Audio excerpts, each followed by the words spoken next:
Hi. How's it going? This is Someone Named Dean. Whoa. Yeah, that's me, right there. I hope you're having a good day today.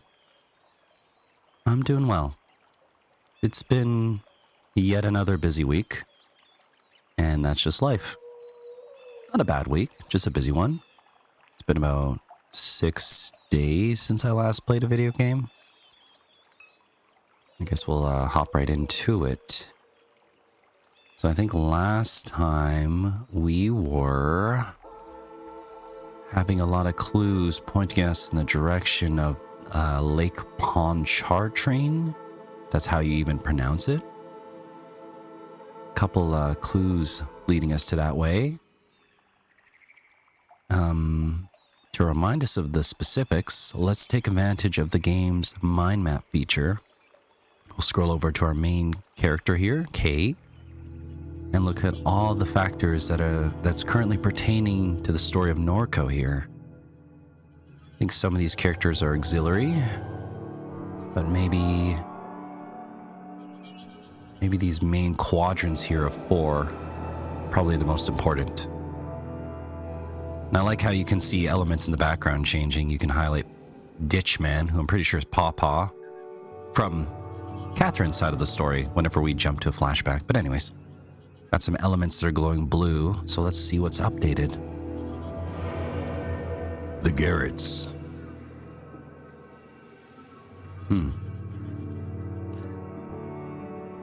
There are young men wandering around Norco wearing plastic battle armor and name tags that say Garrett. The Garretts may have Blake and your mom. You found a note at Duck's house that suggests the Garretts may have kidnapped Blake. Duck also overheard them mention that they have your mom. Which is strange because I was under the impression at this point in the story, Catherine is dead. She died from cancer. So I guess we're going to find that out. Maybe she didn't actually pass away. The Garretts are looking for a decapitated head somewhere in the lake. And I'm assuming that's going to be Ken or John. So in the flashback with Catherine, while you encounter the individual known as, I guess, the Ditchman or Pawpaw, who seems to have some sort of zealous belief that Catherine, and by extension, her children Blake and Kay is the character you're playing as, Blake is your character's brother who's missing. I guess there's he has some sort of impression that you come from some sort of divine bloodline. So he seems to be obsessed with your family. And he also, during that segment of the flashback, kept saying things about chopping off Ken or John's head, so I'm pretty sure it's his fault. But we'll find out in a bit, won't we? The Garretts found Duck's head drive. They managed to find the original head drive that spawned the monster called Super Duck. Duck believes Super Duck stole something from them, and they want it back. They brought the head drive to Duck in order to force him to communicate with it. He refused. The Garretts are in a state of disarray. Duck says the Garretts left his house in a state of disarray and confusion, as if there was a breakdown in leadership. They left in a hurry, however, which may suggest that they found what they were looking for. The Garretts. Finished thought. And then there's the sunken head. There's a head in the lake. The Garretts are looking for it.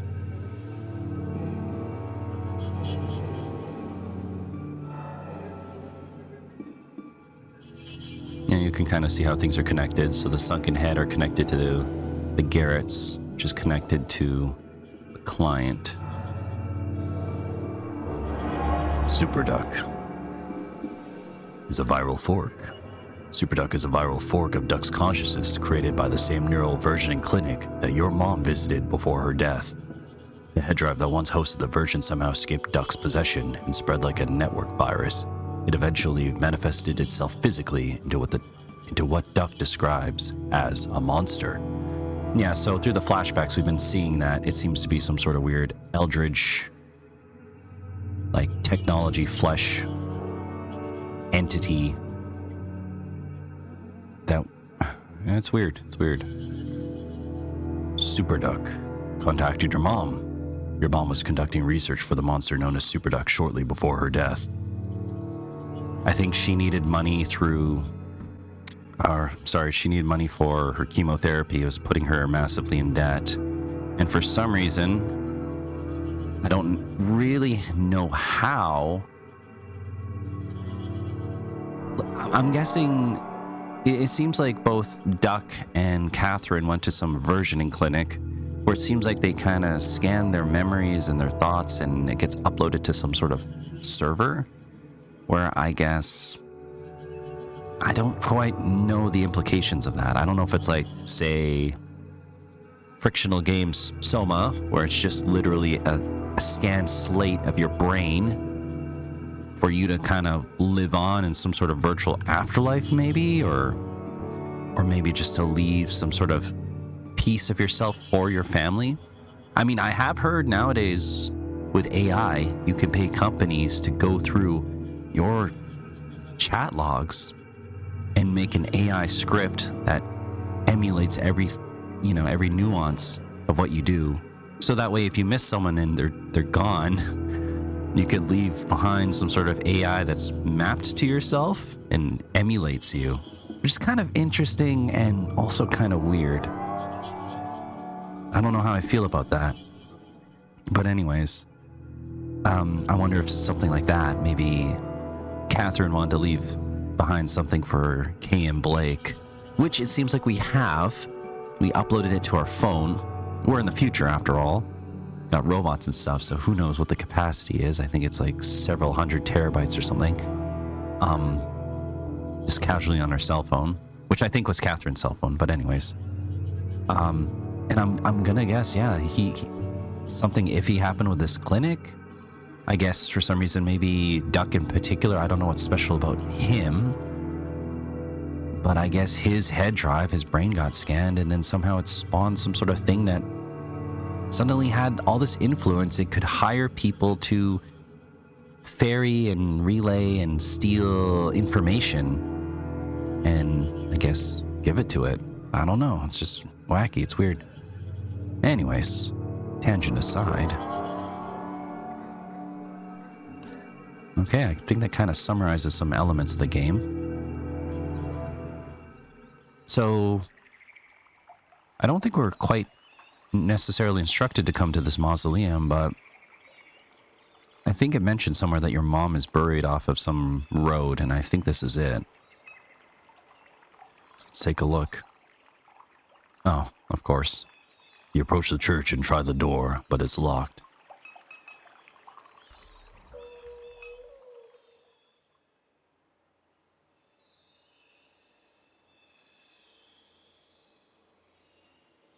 I do appreciate this game's aesthetics. It's very beautiful.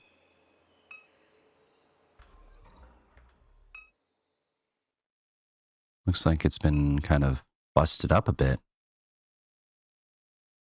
This would be your mom's. Huh. The face of your mom's crypt is damaged, with cracks running along the edge. What a mess. Looks like somebody tried to get inside that thing. All we need is a pry bar to get it open. Well, we happen to have a pry bar from our backyard. You pry at the cracked marble face of the crypt. Oh, interesting. There is no one in here. Although it could have been something like a vase. I don't know if she got cremated. It peels away from the thin caulk bead effortlessly. Interesting. Would you take a look at that? They ain't got a casket in the damn thing. LeBlanc surveys the opening to the crypt. Whoever it did a half-assed job of covering it up. Because the mess? Catherine's ring. So, there's been a couple conversations with characters noting that she has a ring around her neck that is very cheap or mundane. Yeah, there you go. Again, that's that Cracker Jack ring your mama always wore around her neck. I'm gonna take it. An achievement. Fake ring. Find Catherine's ring. I feel like it's gonna be important, like some sort of MacGuffin or something. Letter. A letter. The penmanship delicate. It reads,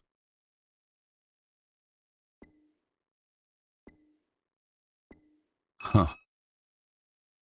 Beloved Kay, her remains are safe. You will be reunited with your family soon. I'm gonna guess that's the ditch man papa.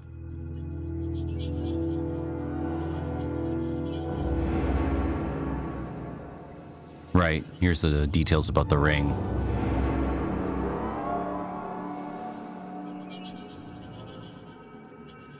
Yeah.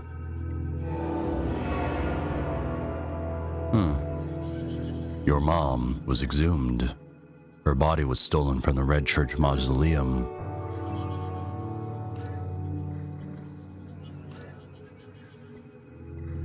Okay.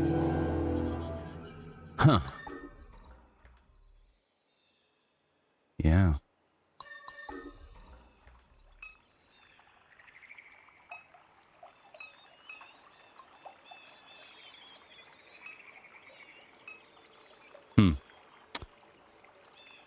I guess there's nowhere else to really go. I don't know. I was hoping maybe we can find like a security camera and find out who exactly busted in, but I have a feeling it was that Pawpaw character. Okay. Yeah, I think he probably killed Ken or John of that Garrett's cult. Probably kidnapped your brother, then stole your mom's body, and then he probably wants you to be there for some sort of weirdness. But we're gonna find out eventually. Okay, so that was the mausoleum. I think we have to go to the lake next.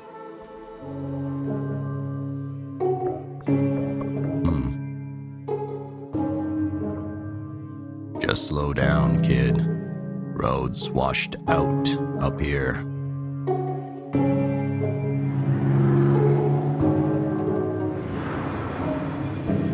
You continue to accelerate, but the truck stays put. Christ, Kay, what'd I tell you? Got any recovery gear on this thing?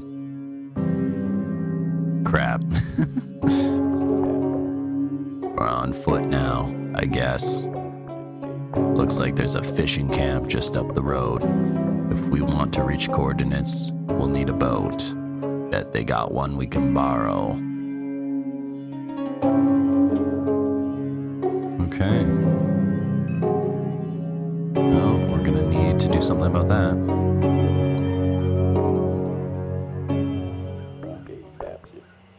Hey, I know just where we at. That's Peachy Doohan's fishing camp. Me and my daddy more or less lived out here for a time. Old man Peachy hated my ass. And that's the Interstate 10 overpass over there. There's a map on the bulletin board. Might help refresh my memory. And I wonder who we got to talk to get a ride in that boat. These coordinates we got are all the way out in the lake. Well, nice scene here. So let's do this.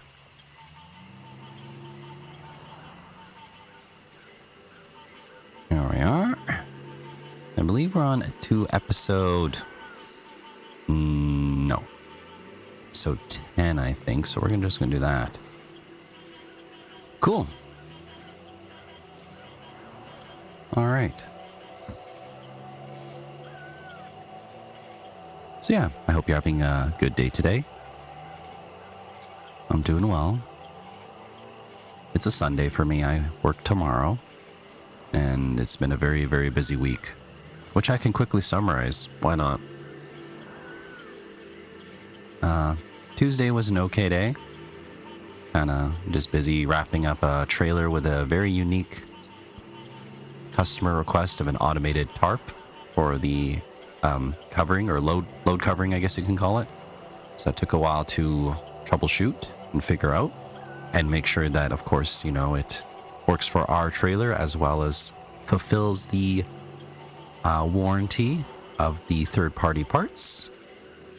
Wednesday, I had, I guess, a unique opportunity. One of the trailer technicians at my company took me to basically help service, well, I would say it's another manufacturer's trailer. Had no association with us whatsoever, but to my understanding, I guess the CEOs or maybe the higher ups have I guess they have like I don't know what to call it, partnership in a sense. They employ each other's services, it sounds like. So they have painted stuff for us because they have a painting bay, and I guess they needed help troubleshooting one of their trailers for another customer, not affiliated with us in any way. It wasn't our type of trailer or even any of our products, but I went with another guy and we basically did the ABS and kind of tinkered around and tested some lights and stuff for them. And it was good. And it was a bit of a drive. We had to go a couple cities over, of course, but for Wednesday it was kind of nice. And then the trailer technician treated me to a meal, which was really good. We went to some sort of country. We went to a country bar, I guess, pub. Didn't order a beer because that just wouldn't feel right because I was still on, working hours. But I got myself a really nice burger. It was really good. And it felt nice to just do something different, to see a different product and kind of make me assess what I actually know about what I'm doing. Sometimes you get caught up in seeing something familiar that you don't even really think about it. And then when the elements change and are slightly different, it causes you to reflect and calculate and, just actually scan what you're looking at. It was good. We were able to help them out, and I'm happy about that. And, and then after that, I played some D&D that day. It was good. We were going through... This is with my buddies who are in Quebec, or I guess around the world technically, but, the DM is the guy whose wedding I went to in Quebec, and we're doing a little bit of a circus-themed arc right now. Then, Thursday was bittersweet. We had some heavy hitter guys. Well, how do I say this? Some excellent welders left our company to go on to greener pastures. They will be dearly missed. And when I say they're heavy hitters, they were just very good at their jobs, and it's a shame to see them go. And then Friday was quiet because it was so sunny outside that I think everyone took it off. And yesterday we had a little family reunion. It was good and it was very busy.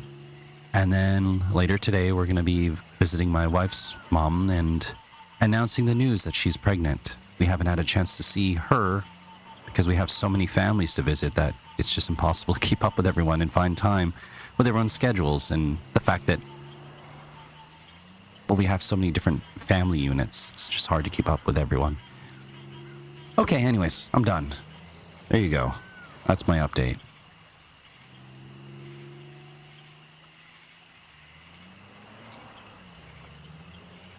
Okay.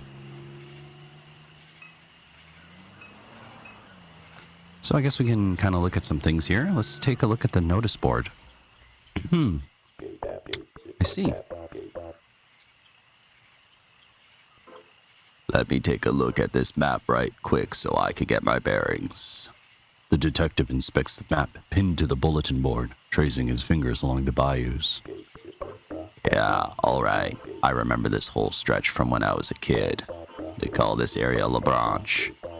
Used to be an old fishing village up until a hurricane knocked it out, the lake. Peachy's camp was the only building left standing. That's where we at, right? Or that's where we at now. Trepanners Pond is just across the way. They named it after a plantation man from back in the old days. Then you got the Interstate Canal. The government dug that to build Interstate 10. They let a whole lot of salt water into the swamp in the process. Killed off a lot of trees. That's how we ended up with the ghost bayous. Them just some old bayous without any trees left standing. The banks eroded without no roots to hold them in place, so you can't hardly see where you're steering your boat before you run it aground. Weren't just the government's fault, though. A long time ago, they used to log these swamps for timber. Left scars all over the place. Like the logging wheel. Reason it looks like a wheel is because they'd park a big pole boat right there in the center.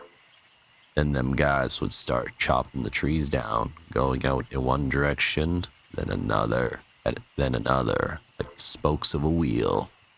They call it a pole boat because they'd hitch the trees onto a big rope and the boat at the center would pull the trees in. They had a drum on the boat about the size of a car. The drum would spin to wind up the rope. Big coal-fired son of a bitch. My granddaddy told me it'd spit out smoke like you ain't never seen. Then down there is a lower suction canal. A lot of people died along that canal when the hurricane came through and took out La Branche. They got people go scuba diving in there looking for treasures. For treasure lost to the storm. Not always easy to find your way around the area. Good thing there's a map, and it looks like somebody stuck a note to it. Okay. Peachy lives. Got shells. Crabber's letter. Swamp away flyer? Huh. Well, let's take a look here. Got shells. Argia clam shells. Yard full of them. I stay at La Place. Call or text. Okay. Swamp away. Book your ideal stay in Louisiana's natural wetland habitats with short and long-term options available. You can live... I don't know what voices I'm doing anymore. You can live like a local in one of America's most mysterious regions. Swampaway is committed to sustainability. We believe in rebuilding Louisiana's wetlands for a greener, more verdant future. Book before the new year and receive a free snack pass delivery during your stay. Crabber's letter. Whoever's been raising my trap's going to die, brah. Huh.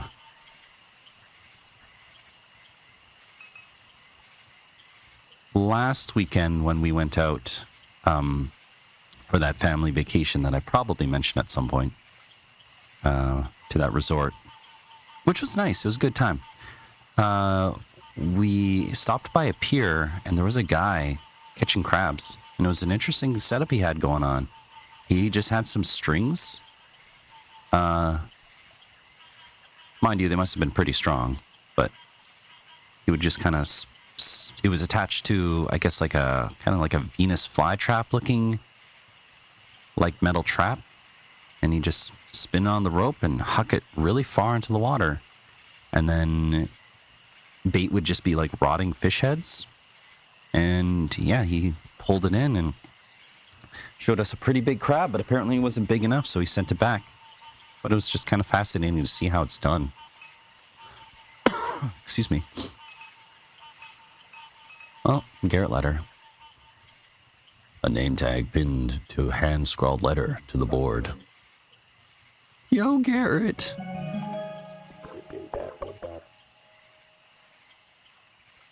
I like how I can record the voice, but it's a letter, so whose voice am I recording? Garrett, again with these little dudes. Oh. Meet us at John's Pond on the northeast side of the lake for launch. Ain't never heard of John's Pond in my life. It's a mess over there. People have been posting about it online, driving out from city to take pictures with the Ark. If you're coming from this way, the only route is through the Ghost Bayous. Open up the Apocryphon app and take a look at the map. You'll see some blinking lights. Those mark off the locations of portals. When you dive through them, it's like snorting that stuff ditch man scrapes off the urinal. It's a nightmare. If you can keep your head on straight, the portals will take you to a light source. Each one will be different, a little different. Don't let it freak you out. Just be a cool Garrett and make those lights blink just like you see on the map. Do that and you'll get swamp vision, brah. The ghost bayous will appear for you. Good luck. What? His response is accurate, but we have knowledge from playing as Catherine, where she has this app.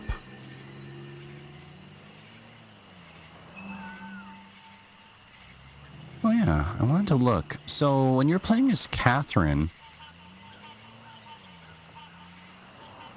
I did some math the other day when I was editing one of the videos. So basically she's working for Superduck, who somehow has some sort of currency, maybe a cryptocurrency, I'm not sure. It was like Quack Bucks or something like that. So I think I did the exchange, and I think it was about $360. Sorry, as in one quack dollar was 360 US dollars, I think. But now it has like no value, it seems, and I wonder what has happened. Because there's 82 here, and well, maybe I can just pull up my calculator and figure this out. Because I'm just curious.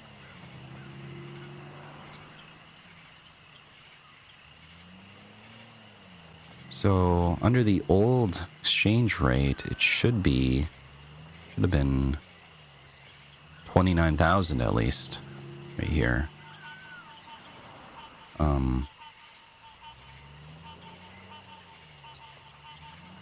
How did I can't even remember how I did it before. You know what, in editing, I'm sure I'll do the math and put something right here, and it'll show what this exchange rate is now versus what it used to be, and then maybe I'll even add another note just to make sure I actually had the math right, where it was one quack dollar equals 360 US. I'll do that later. I've already went on enough tangents as it is. Can we talk to this fisherman? A man fishes from the dock.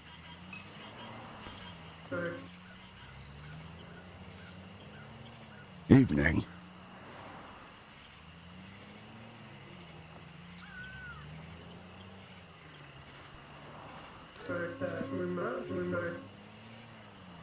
That your boat?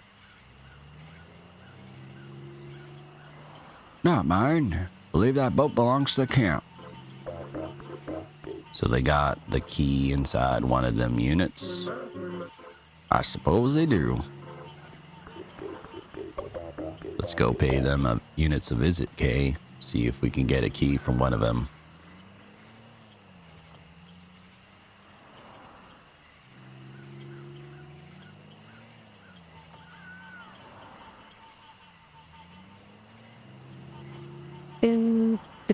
Can you help us pull our truck out of the mud?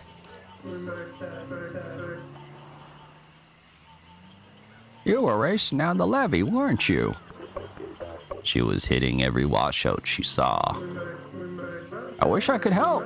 I got a winch on my truck, but it's on the other side of the spillway.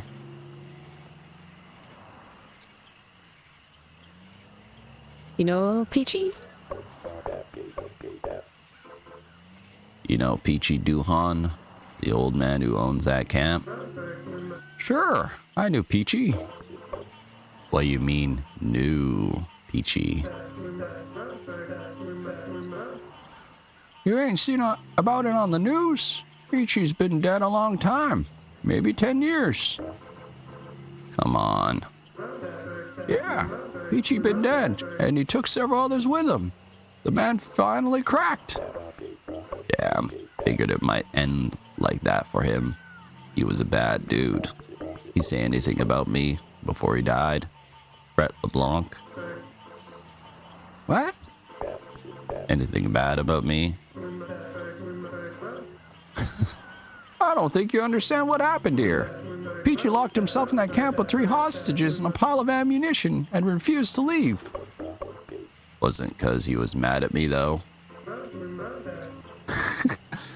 The hell kind of question is that? Forget it. So who's got the camp now?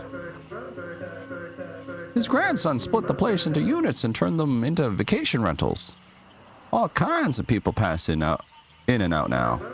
Figure they don't have any clue what took place inside there.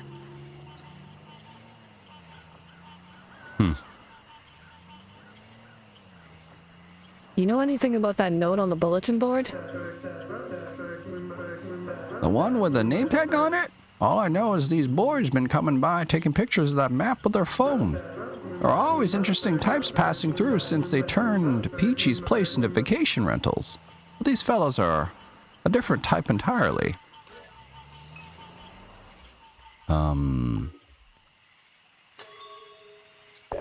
Oh, I see. What's that about? You see that? You hold the phone up to the map and it shows them little blinking dots. The one at the lodging wheel is blinking real fast. The one at Trepanger's Pond is blinking slow. Move your phone around the map. See if there's more.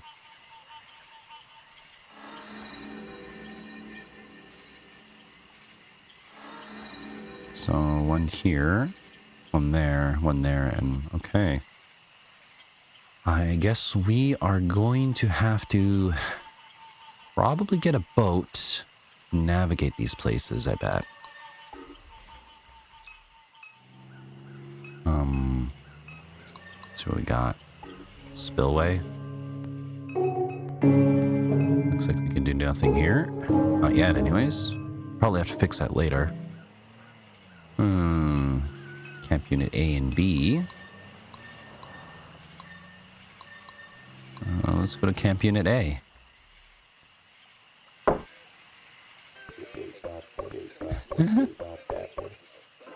What kind of knock is that, Kay?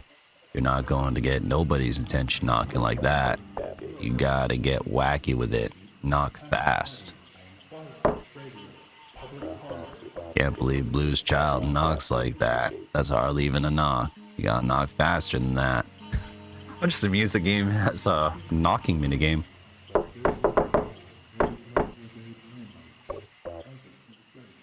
You just stand in there, massaging the door. Knock fast. Pop, pop, pop, pop, pop, pop.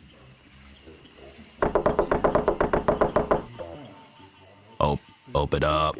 We gotta use that boat right quick. No, please, go away. Just keep knocking, Kay. We got to get a key to that boat motor. One of these units better open the damn door. Tinkle, it's a beehive and a mattress. What audio am I hearing? The TV? A TV or something in the background?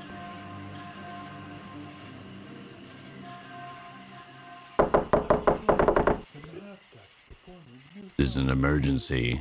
Open up. No. There's a head in a lake and shit. Don't care. Open up or I'm kicking this door in. You probably can't. Just try it, dipshit. You asked for it. The iron foot. Don't stub your toe, little man. Back up, Kay. Oh. Still got it.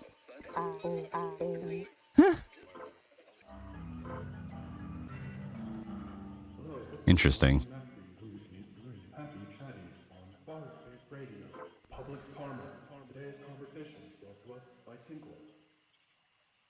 The door was open, you fucking idiot.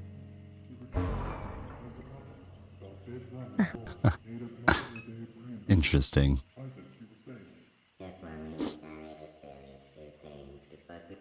This is a nice little place. Now we're just dealing with these two people. Oh, definitely looks like a key there. First off, just gonna quickly save it.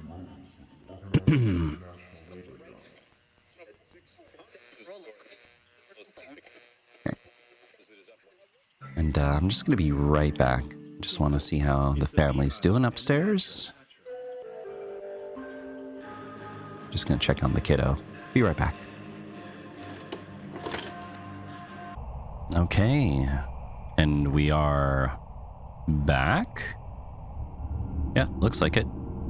Cool. Okie dokie. Let's continue. Oh, is this where I saved? Yeah, I just quickly had some lunch. Spent some time with the kiddo and family, and yeah, had some lunch. Omelets, hash browns, bacon. It was good. Okay, we'll skip this because I already did this. Okay. All right, so we see the boat key, we see a radio. Okay, I guess we're gonna talk to them. Obviously, they're gonna be angry at us because we just waltzed in here. Tinkle. It's a beehive and a mattress. Who in the hell are you? Wait a minute. This must be the same lady who broke in while I was away? The one who dropped her underwear in the bathroom? Uh-oh.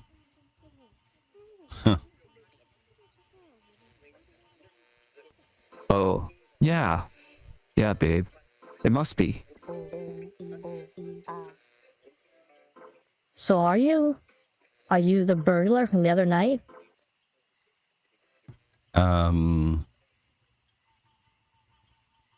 I think it would be worth just being honest. I think your dude might be lying.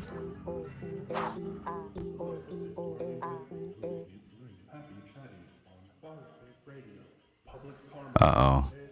We are going to instigate something, I think. Unintentionally, but...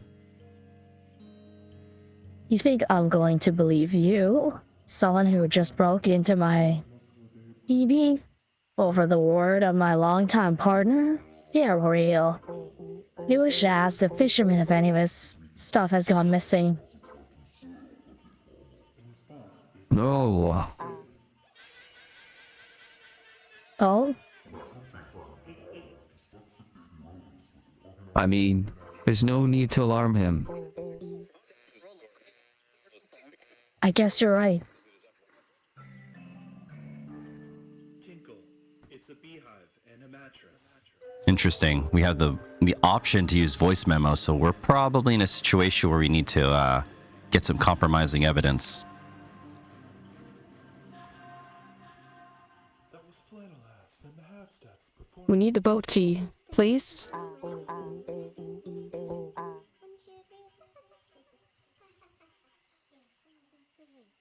Are you kidding me? We're using that boat to go on a date. Are we, babe? Yeah, babe. Huh.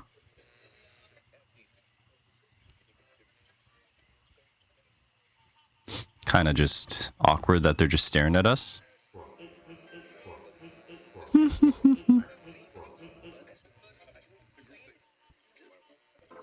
Listen, you're being a little aggressive. Bringing this kind of energy to the swamp goes against what this place is all about. Bruh, I know it don't seem like it, but I know what you mean. We used to do some serious hanging out in this camp when I was a kid. My friend Nutty threw Mr. Peachy's goat off the roof while we were wrestling. I don't even know what that means. No, that's not... No. I mean, you're disrupting the harmony of the swamp by... By kicking our door in, you dick.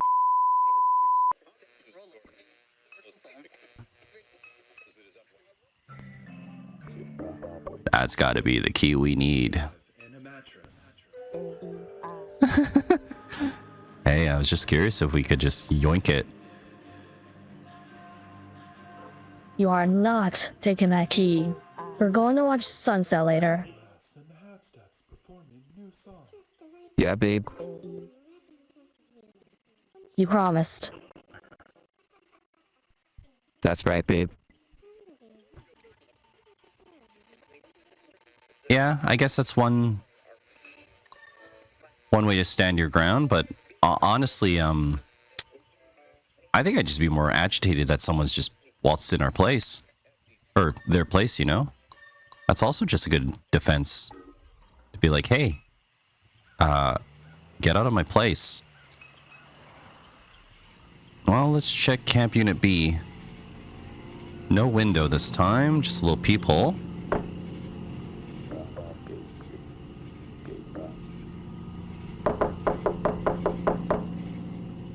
Open up. We gotta use that boat right quick.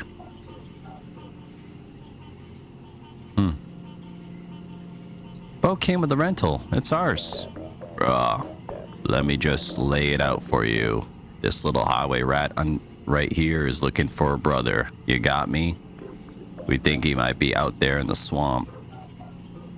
I wish I could help you, but we need that boat. Good luck. Nah, knock again, Kay. Just keep knocking till we get a key to that boat motor. Eventually. They'll get sick of us eventually.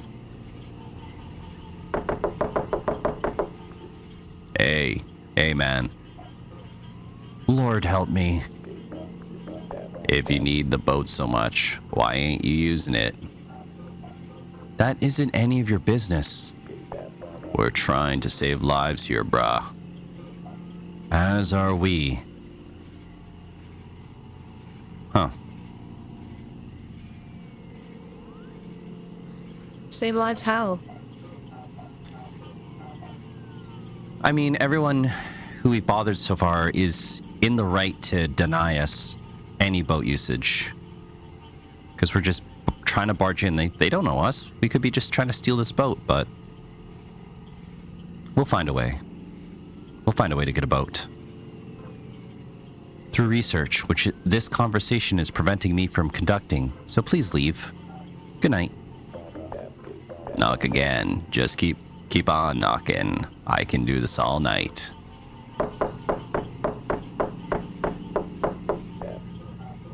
Hey, come on. Please, I'm begging you to quiet down. Listen, I think we can work something out here. Trout, my cousin Susie's ex-husband, he bought 4 or 5 gold doubloons from a Canadian guy in Mississippi. He buried one of them under his mom's house. I'm over there all the time. I keep a few car batteries in her shed. What kind of tangent is that? You know what? Then again, what am I saying? This sounds like something I'd probably go on a tangent about, so never mind. I take it back. Been using them back at the office, the old ones, but they still hold a good charge. This is all nonsense. I can't lend out that boat indefinitely, you understand? We need it. It won't be indefinite. We got coordinates from some little gizmo sending out a distress call. A distress call? My podnut duck. The door slams open upon mention of Duck's name. So, yeah, a buddy of mine has this little gizmo. It's like, hell, I don't know, an answering machine, I guess. It kept spitting out these coordinates in the lake.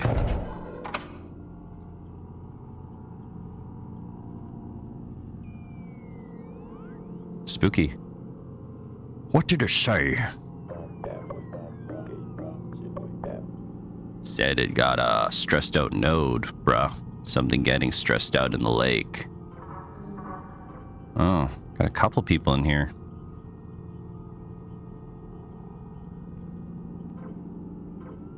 Where are the coordinates? They in the phone. It's the node. Figure you're right. And you two are just going to boat right up to it. Sure, boating ain't nothing to me. Been boating my whole life. Feel like Kay's got a good point. Why wouldn't we? Because it isn't safe. What other option is there? It isn't safe, Abby.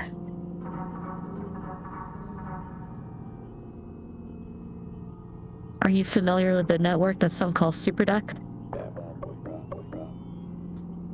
Duck's my buddy I was telling you about. Clayton Richard. Yeah, Clay. Good buddy of mine. Dallas. This guy look familiar? Oh, it's this dude. From before.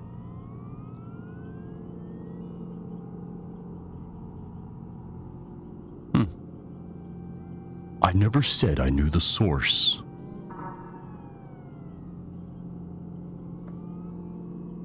Give him the key. Shit. Really? That'd sure help. It's irresponsible.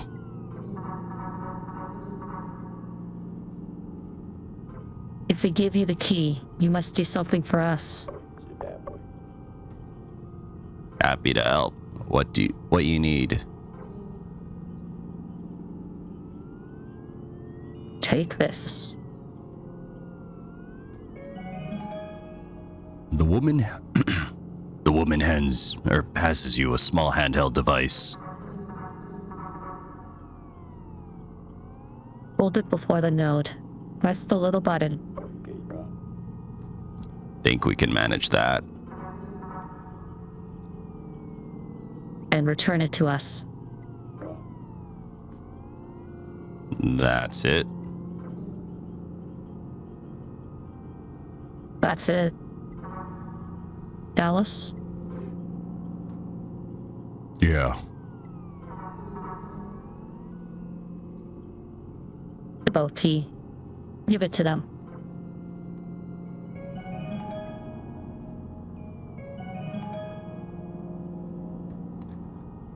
Dallas reaches the key to you. As he looks you in the eyes, a glimmer of familiarity lights his own. He says nothing. Settled, I suppose. That's right. It is.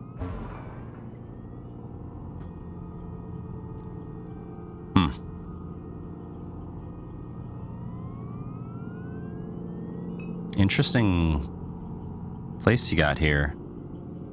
Just ominously hanging on the dark.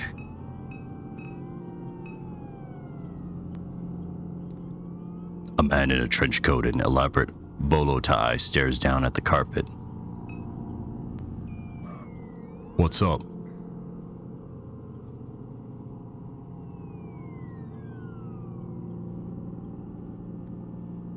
Hey, what's your role in all this?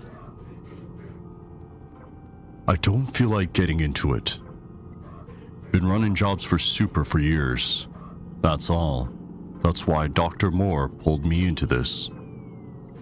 All my money is tied up in Quack coin. And now, with the network down, Quack's worth nothing. So I take whatever work comes my way. How it goes. Oh, okay, so maybe that's the issue. Network is down, they want to back up so they can get their money probably. Stay safe. There's something in the air tonight. What do you mean? Doesn't matter what I mean. Just keep your wits up.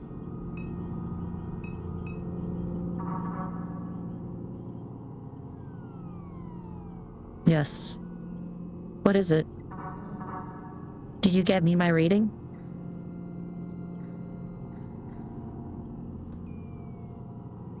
I like how you can just return the meter just after not even leaving the place.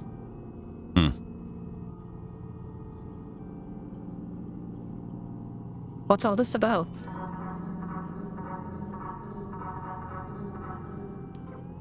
I've been following the evolution of the SuperDot network for nearly a decade. I've never seen it behave like this. Okay. How so?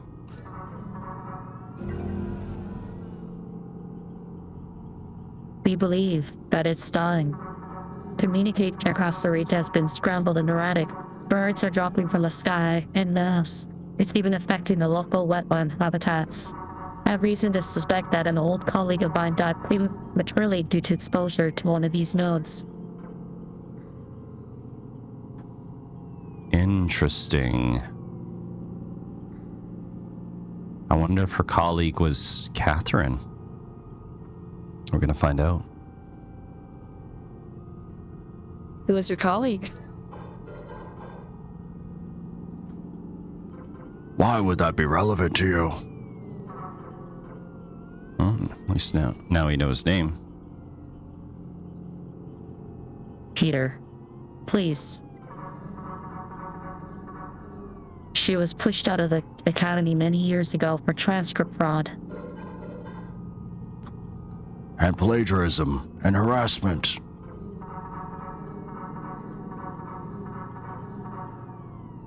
She had a reputation for being irresponsible with her research and letting her personal grievances influence her findings.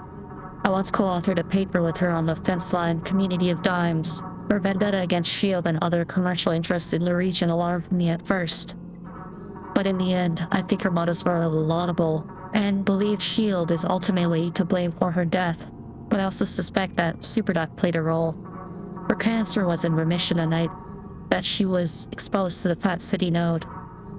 Following a single incident of exposure, the speed of her relapse was remarkable. She was dead within weeks.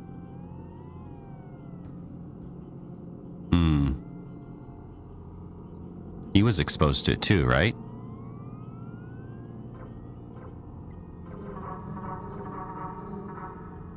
I see.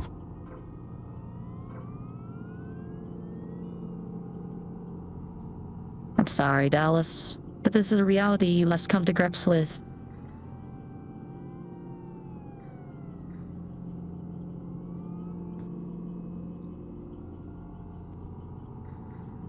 Who are you conducting this research for?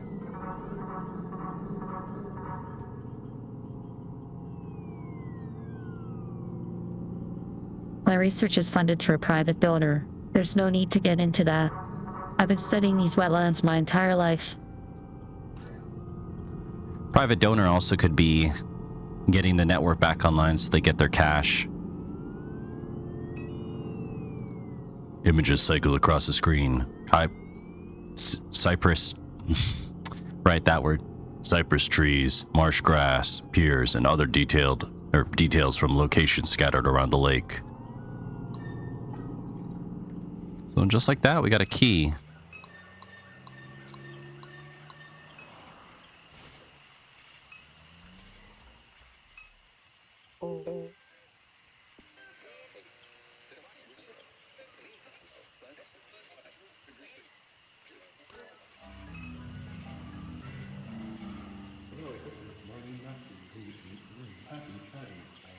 What's that thing over the door there? That's weird.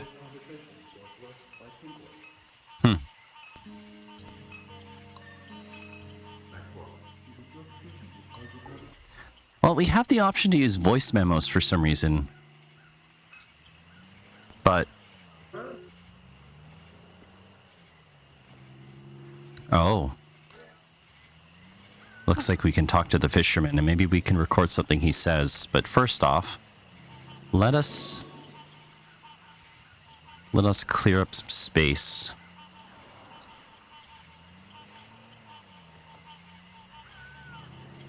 Hope I don't need any of these. Evening.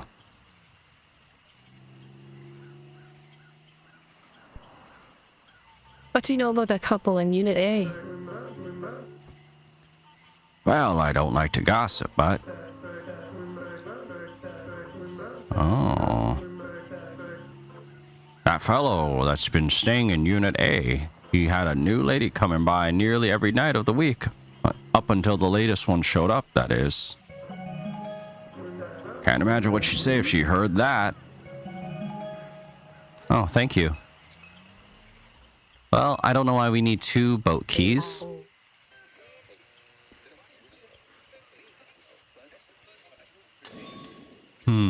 1 second.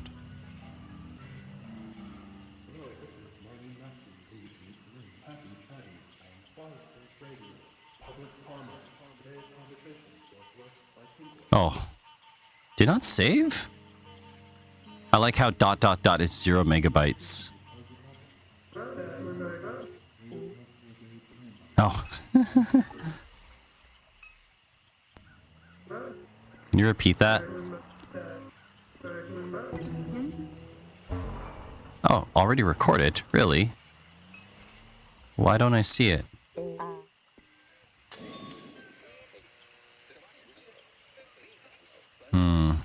Watcher, Garrett, Pawpaw, Dallas, Fisherman.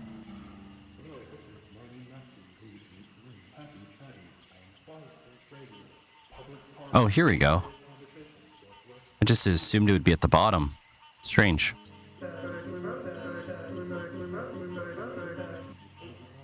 Don't know why we're causing trouble, but... yeah, well. Uh-oh. What? The...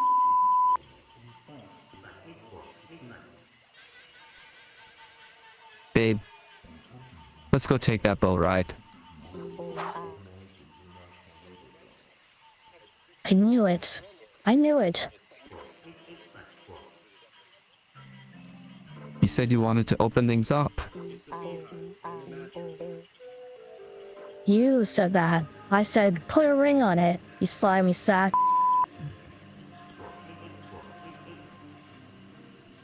Babe, please. I've got so much love to give. That's not love. That's... Can you not talk about it in front of the guests? You mean the 2 burglars who just broke in? Yes? I can't believe I trusted you. We need some time along. Why don't you ever long, you attention-seeking skunk? Bye forever. Babe, where you going?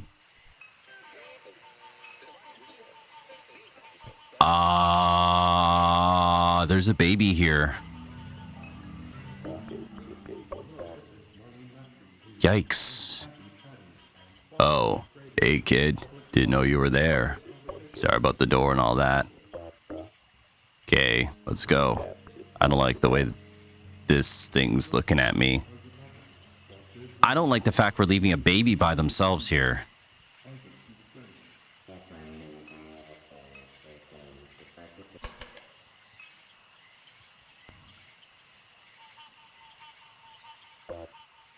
That's got to be the key we need. Forget it, Kay. We already got a key for the boat, remember?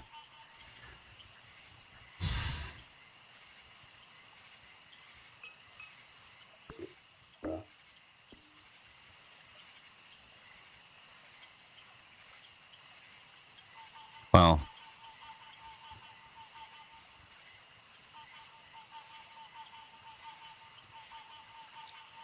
huh.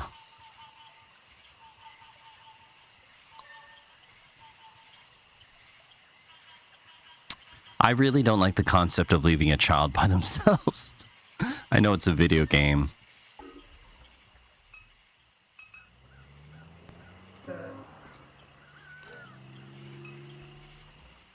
Oh, geez. Okay. All right.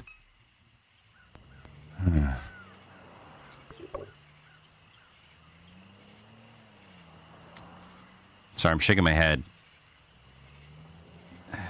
That poor kid. That poor kid. Anyways. Ay. Let's see. Look at that. It works. Let's take us a little ride. You heading into the lake? Yes, sir. You done much riding out there? All the time. Then you know what it's like. Lots of land is eroded away. Once you get past Interstate 10, you can hardly see where the water ends and the land begins. You talking about the GHOST BAYOUS? That's right. The man turns his attention to you. You see what I'm saying?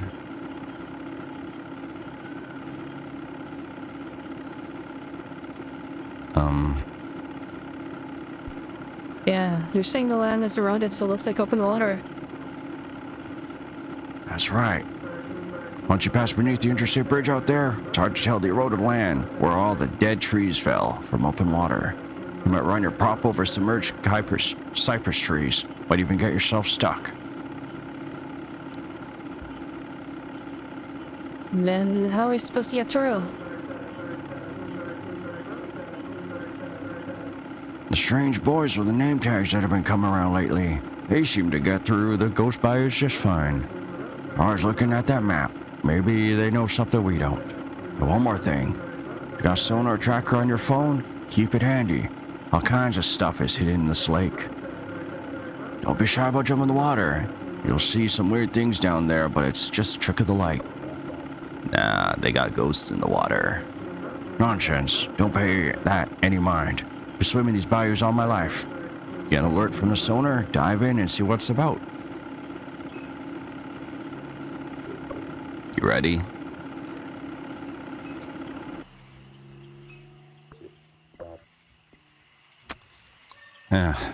Good luck, kid.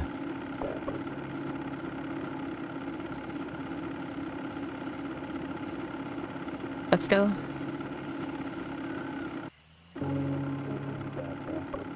Okay, interesting.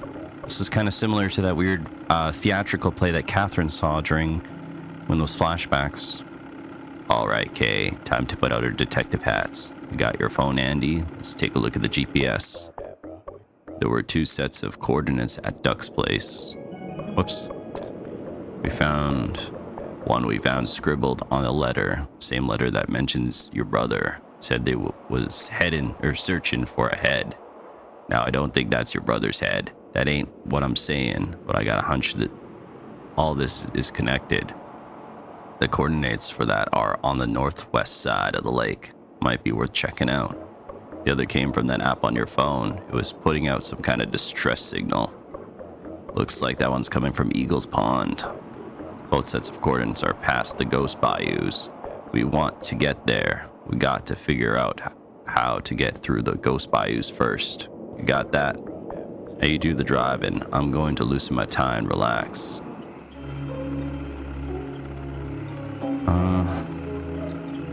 Okay, let's get a map. So there should be something here. I think there was something here, something... We'll look around.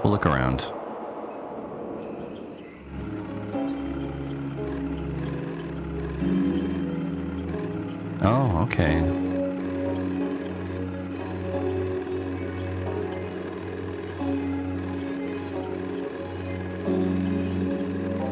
I like the little sonar thing to the right here. Sonar's going off. You figure they got something down there in the lake? Why don't you dive in and find out what it is?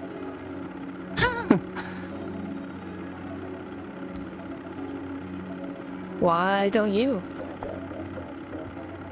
I'm trying to relax. This my off hours. But be ready. What the man on the pier said is wrong. They got ghosts down there. Partner of mine dove in the water to drive, piling when he was building his camp. Said he saw his dead granddaddy swimming around dressed up like a race car driver. He tried to swim after him and got sucked down a hole and ended up at a pizza restaurant 20 miles away. Glad it's my off hours. I'd hate to see something like that with the kind of hangover I got. Yeah, hangovers ruin things, that's for sure. Oh.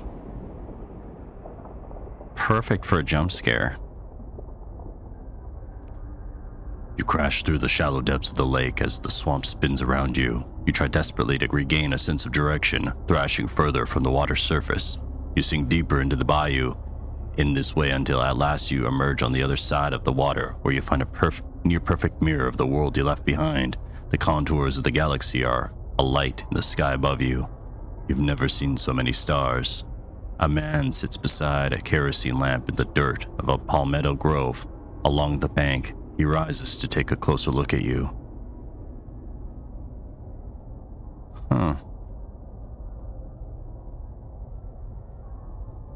I watch the swamp from the treetops every night, but I never watch the water, He says. He reaches out his hand and helps you onto the bank. In the shadows of the grove are other figures whispering among themselves. The whispers are above you as well, in the invisible crowns of the cypress trees. Ugh. You're one of Trepagnier's children, aren't you?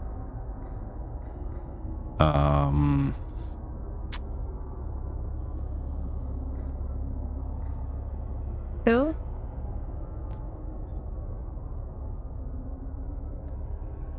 The man whose property you're on, he says. His arpent stretches all the way to the river. My voices keep changing. I can't do voices. Oh well. He stares at you for a while longer, and then above you to the opposite bank. Lucky you're not one of his kin. He has something coming his way. Someone from the bayou, someone from the beyond the palmetto line whispers to the man. He backs away into the shadows. If you don't know this country, you'll need a light. The man joins the rest of the assembly and they walk deeper into the night, leaving the kerosene lamp behind.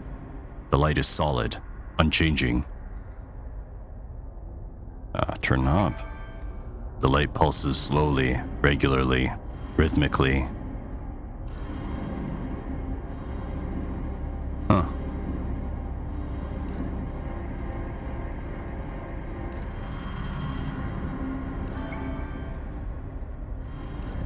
Okay.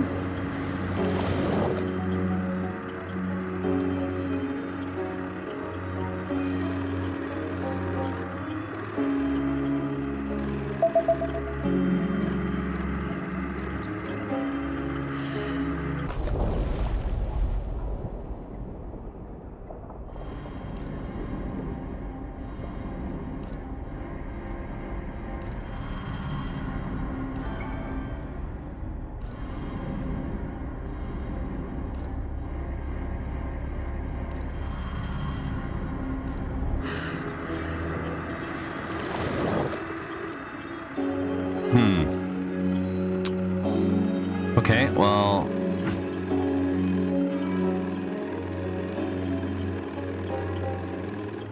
that means something. For some reason, we can assign a strobe effect to that water, so let's go here, bust out the cell phone, and let's see. Solid, blinking, solid, and then double blink. Oh no. Slow. Okay, so that's a slow blink, that's a fast blink. Solid, and then a double blink. And I guess we have to assign those to those points there, so we're gonna do that. See if I can actually remember that.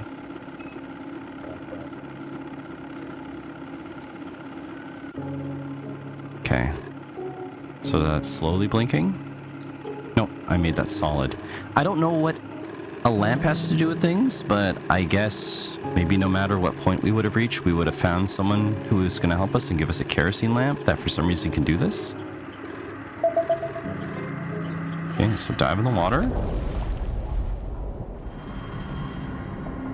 Okay. Slowly, rhythmically.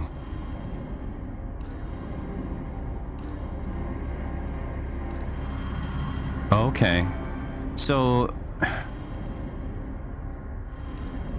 I guess when it's green, it's what it's supposed to be.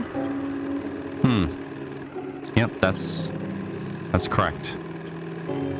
So then we're gonna go to this one, and this one's gonna be solid underneath the interstate. Right here. Dive in. As you fall into the lake, you watch the traffic lights of the overpass become like a mirage on the surface of the water. there is a sound of cars rushing above you, and then there is a sound of your descent, and then there is nothing. The lake and all its sediment is infinite in its silence. It holds you captive, and you are unable to move. Paralyzed in this way, you watch the dim suggestion of headlights cut across the bridge in their erratic cadence. All at once, an explosion of sound punctuates that vacuum of silence.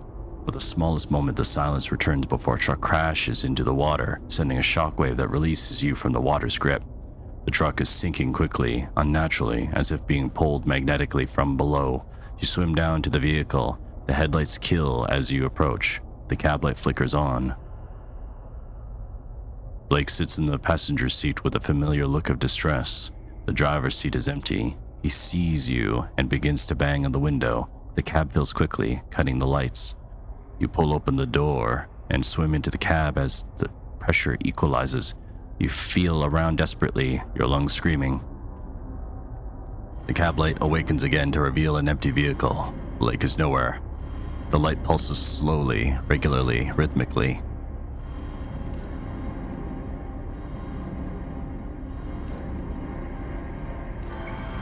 Huh, weird. So this time it wasn't a kerosene lamp, this time it was just a truck that just fell off. Are these supposed to be some sort of like metaphorical hallucinations?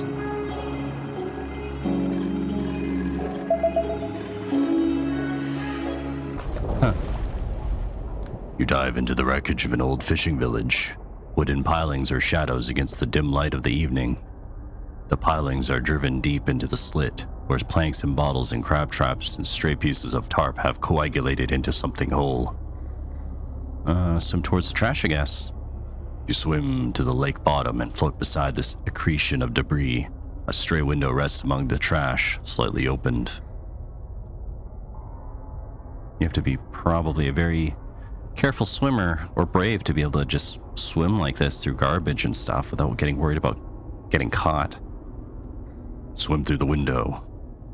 You swim through the window and discover there is no water beyond it. No longer buoyant, you fall immediately onto a wooden cypress floor. You scan the area. You're in a cluttered living room, clean and well kept. The picture frames along the walls shake. The foundation of the home rocks. You look outside, the window from which you entered. Rather than the depths of the lake, you see a torrent of wind and rain ripping across the open sky. Lightning cracks punctuate those furious sounds, and in the small crevices of silence there are screams. There is a door to your right that leads onto the balcony of the home. Not really sure if she's just imagining all this stuff, or if this is actually what she's seeing. And if so, why would tinkering with it mean anything? Like if a truck just fell into the river earlier ago. I don't know, I'm just... Just seems like if this is all part of some weird network to like wire up and have it activate by having all these lights be a certain way, just seems like a lot of effort, you know? Along the walls of the living room are many framed tintypes of seemingly random moments as if captured by accident. With each burst of wind, more of them crash onto the floor. Among the images is a hand waving, scarcely recognizable for the blur, the underside of a table, a clutter of shoes, a centipede held out on a napkin. As you make your way to the center of this collection, you find a picture of your mom. She's young, her hair grown past her shoulders. She's not smiling, nor is she angry. Let's check out the balcony. The world outside is a maelstrom. Maelstrom? I know what that word means. I've just never actually said it out loud in my life. Until today. And I'm pretty sure I'm butchering it. Water laps at the balcony, threatening its foundation. You watch as willow trees floating along the bank of the bayou leave the earth entirely, sucked into an insatiable purple sky. In the distance, figures hug the crowns of the cypress trees, screaming prayers into the vortex. Among those, so stranded is Blake, who has lashed a rope around a tree and is holding to it desperately. You dive from the balcony onto into the floodwaters and swim against the strongest current the bayou has ever known. When you emerge, there is no home, no Blake, no hurricane, only the infinite evening. LeBlanc waves from the boat that idles near the bank. "You good, Kay?" he shouts. You look up at the cypress trees where the apparition of your brother clung only a moment before. A rope hangs from it, limp in the stagnant air. A light awakens from somewhere in the depths of the bayou.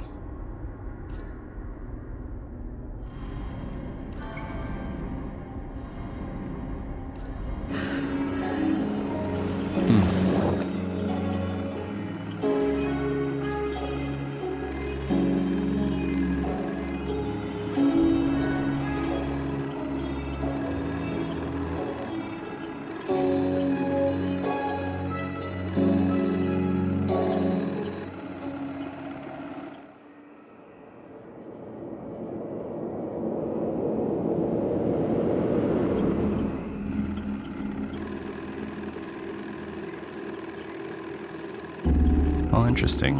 Okay.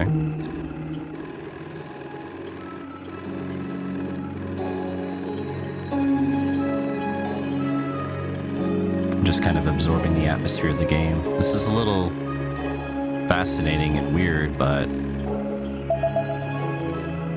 I'm kind of into it. I kind of dig it. I don't really get the whole light system, but, well, let's see. Sorry, don't mind me. Just adjusting myself in my seat, and you probably heard all those wine bottles that I store under my desk. I'm kicking them. You plunge into the lodging canal and immediately find yourself tangled in the branches of a felled tree. In case you don't have context, and if I'd never ever talked about it, on occasion, the wife and I will just go out and do one of those U-brew style things of making wine. Because it's basically like $4 a bottle of wine, and you have to make like a batch of 18, but it's more cost effective, and it'll last years. Oh, I mean, it'll last a long time depending on how much wine you drink. For us, it's going to last a very long time because, well, she's pregnant, so she's not drinking, and it doesn't feel right to drink her wine without her. But anyways, you struggle to free your arm. No luck. As you pull, the tree pulls back until at last it's strong. Its force proves the stronger and begins to drag you through flotsam and foam. It's impossible to see beyond the suspended sediment of the water. In a sudden violent moment, a force pulls the tree into the night air, and you along with it. As you hug the trunk of the tree, you see before you a massive machine spitting smoke into the sky. The machine sits atop a barge. Mounted to the barge is a large drum that spins slowly and powerfully, winding the rope that grips the tree on which you float. You look to either side and see crews of workmen balancing upon pierogies? Huh. I've never seen that word. Pirogues? Pirogues makes sense because it almost looks like pierogies, but it's an I, so I will look that up. Or yeah, pirogues. That's the word rogue. That must be the word. Pirogues, axing wedges into the base of the cypress trees along the canal. Some pull the felled trees to the edge of the canal, while others paddle from danger as the towering trees crash into the water. I cannot talk today. You rest your arm from the cypress and climb onto the barge. A foreman stands upon the platform and regards you with a scowl as the barge begins to sink into the water. He points to the firebox at his side. My dear, don't slow down now. You look down at the pile of coal and the shovel beside the firebox, both now submerged as the boat sinks further. The shovel floats towards you as the water reaches the roof of the pull boat. The sinking boat settles upon the silt bottom, and you find yourself floating beside the firebox while holding the shovel. The light of the firebox continues to glow even in the depths of the water. The light is solid, unchanging.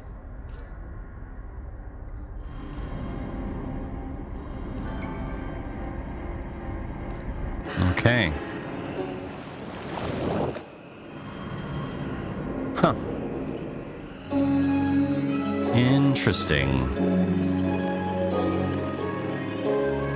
So now we have a way to navigate across the water here.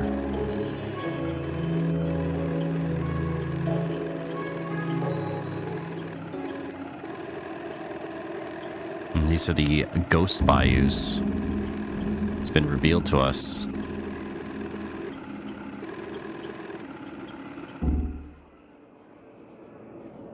Something there. Huh.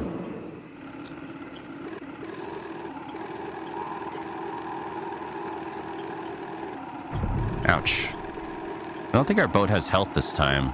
I think.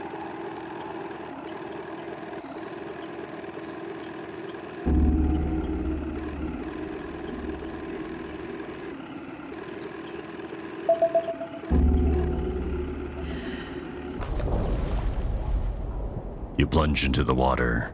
You pass your hands through the increasing obscure cloud of sediment. A stray branch juts from a larger tangle of detritus. Two beads of light shine from the direction of the branch. As you make your way closer, you discern the shadow of a form. You pass your hands over it. Soft, almost gelatinous flesh, the distinct ridge of a nose, the firm, unmistakable texture of teeth, glowing eyes hardened like glass. You wrest the head from the hanging place and swim towards the boat. Huh. So we did find a head. What you got there, Kay? A little treasure from the lake. Huh. You hang the head from its slowing tangle of hair and display it to LeBlanc. Dear sweet mother of Jesus. The head continues to rock gently in the wind.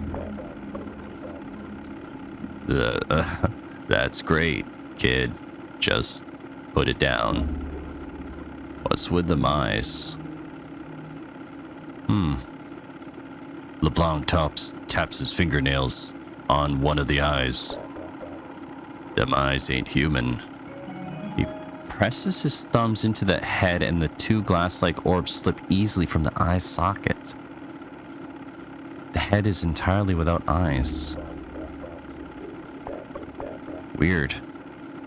Alright, playtime's over. We still got another set of coordinates to check out. Gross.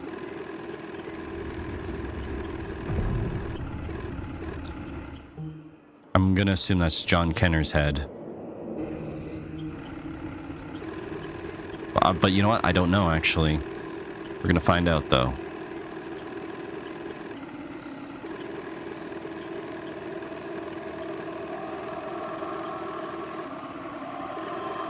Good sound design. A little creepy. Oh.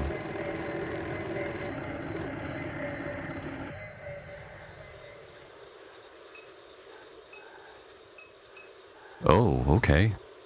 Interesting. Is that crouton? Maybe. But you know what? This will be a good place to save it. Yeah, let's save the game here. Been playing for, on and off for just over an hour today, and I should probably get some other stuff done around the house. Or maybe work on some D&D stuff. I've been kind of making a lot of D&D homebrew in my spare time. Maybe more on that later. I don't know. I don't know if I'll ever show it off, because it takes a while to make it good. But, yeah, I'll just switch gears and do something else, because we are going to be going to visit my wife's mom and make the news about her pregnancy to them, to that side of the family, because that side of the family doesn't know yet. And then I guess we can maybe make an official, post somewhere. I don't know. So it's just hard to tell every single person, you know? That's why social media is useful for large groups of people that you're not able to easily reach.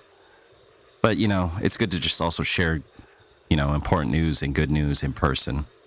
Anyways, yeah, I'll play this again sometime in the future. I'm not sure when, because that's just how life goes. saving twice for some reason.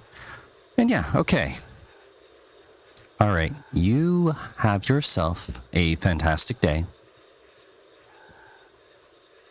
If you end up sticking around up until this point, oh my goodness, I can't talk. Listen, thank you for being here. If for some reason you stuck around, I appreciate it. I know I go on weird tangents. I know I'm not a professional when it comes to stuff. I'm just some guy doing this in his spare time.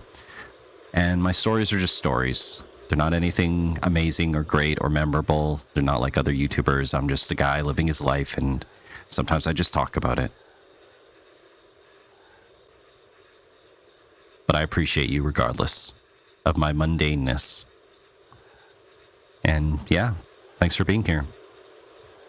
You take care of yourself. You have a good day, afternoon, evening, night.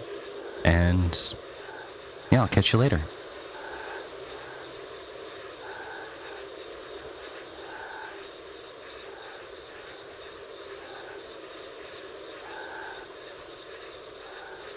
See ya.